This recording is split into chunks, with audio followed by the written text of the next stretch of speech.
నేను అది అయోధ్యలో వచ్చే వాళ్ళందరికీ నిత్యం అన్నదానం పెడుతున్నా, అన్నప్రసాదం ఇస్తున్నా. ఎవరు వచ్చినా కానీ ముందుగా నాకు ఇన్ఫార్మ్ చేస్తే వాళ్ళకి రెడీ చేసి పెడతా. ప్రస్తుతం 1000 మంది పైన వస్తున్నారు. మన తెలుగు వాళ్ళకి భోజనం దొరకదు అక్కడ, అందుకని అందరికీ ఉచితంగా పెడుతున్నా. ఇంతకుముందు రాముల వారికి 5 వెండి ఇటుకలు ఇచ్చాను శంకుస్థాపనకి. మోడీ గారు శంకుస్థాపన చేశారు కదా, నా అదృష్టం బాగుండి ఆ ఇటుకలతోనే శంకుస్థాపన చేశారు. దాని మీద ఇప్పుడు గుడి తయారైంది. తర్వాత రాముల వారికి బంగారు పాదుకలు చేయించా, వెండి పాదుకలు, బంగారు పాదుకలు. వెండి పాదుకలు తీసుకొని దేశం అంతా అన్ని దేవాలయాల్లో పూజలు చేయించా. బంగారు పాదుకలు తీసుకొని రాముల వారి రామేశ్వరం నుంచి అయోధ్య వరకు నడిచి వెళ్ళాను. అది కూడా రాముల వారు నడిచిన దారిలో వెళ్ళా, డైరెక్ట్ వెళ్ళిపోకుండా వెళ్ళి ఇప్పుడు అక్కడే స్థిరనివాసం ఉంటున్నాను. తర్వాత ఇప్పుడు ధనుసు చేయించా 14 కిలోలు.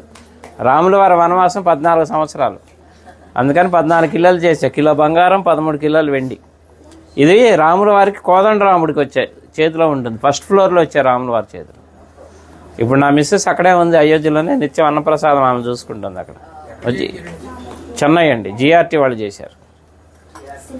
అలాగే నేను ఒక పెద్ద గుడి కడుతున్నా అయోధ్యలో. అంటే రాముల వారి గుడి ఉందిగా ఇంకెందుకు అనుకుంటారేమో. నేను పెట్టేది వంశవృక్షం. బ్రహ్మ దగ్గర నుంచి లవకుశుల తర్వాత కూడా 20 మంది ఉన్నారు, ఇంకా మొత్తం 64 మంది. తర్వాత సీతమ్మ వారి వంశం, చంద్రవంశం, సూర్యవంశం, చంద్రవంశం, మొత్తం 450 విగ్రహాలు వస్తాయి. అంటే రాముల వారి వంశంతో పాటు రాముల వారికి అనుబంధం ఉన్న ఎవరెవరు ప్రముఖ వ్యక్తులు, మహా ఋషులు ఉన్నారు కదా, సప్త ఋషులు, వాళ్ళకి ఎవరెవరు సాంగత్యం ఉందో అందరి విగ్రహాలు పెట్టిస్తున్నా. ఎందుకంటే మన ముందు తరాలు వాళ్ళకి తెలియాలి రాముల వారి వంశవృక్షం అంతా. అందుకని శాశ్వతంగా ఉండాలని పెద్ద స్థలం కూడా తీసుకున్నాం, ఒక 5 ఎకరాలు. అక్కడ పెడుతున్నాను. 5 సంవత్సరాల ప్రాజెక్ట్ అది, రెడీ చేస్తున్నా.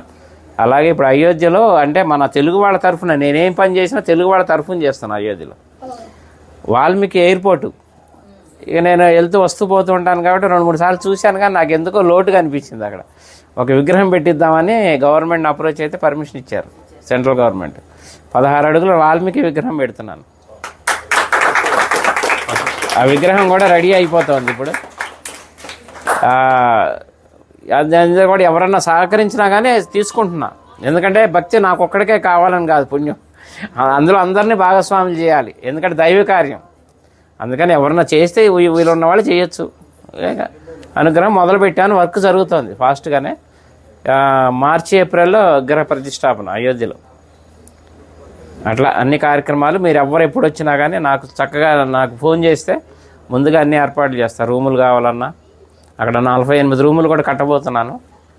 వచ్చేవాళ్ళు ఇప్పుడు ఉన్నాయి, ప్రస్తుతానికి 4-5 ఆశ్రమాలు తీసుకున్నాను, మన హ్యాండ్ ఓవర్లో ఉన్నాయి. ఎవరు వచ్చినా అకామిడేషన్ అది ఏర్పాటు చేస్తా అయోధ్యలో. నా నంబర్ కూడా నోట్ చేసుకోండి, 9550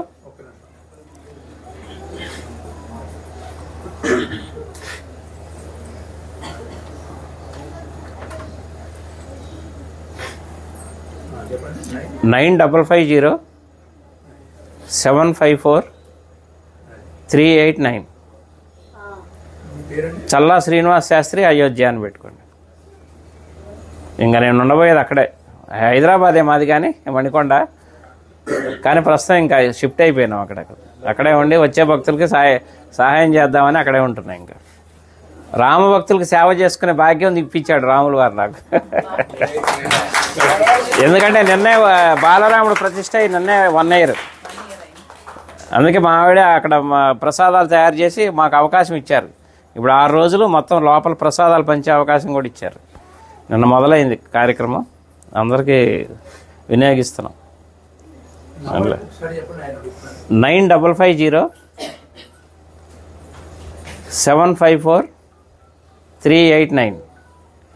చల్లా శ్రీనివాస్ శాస్త్రి అయోధ్య. ఓకేనా?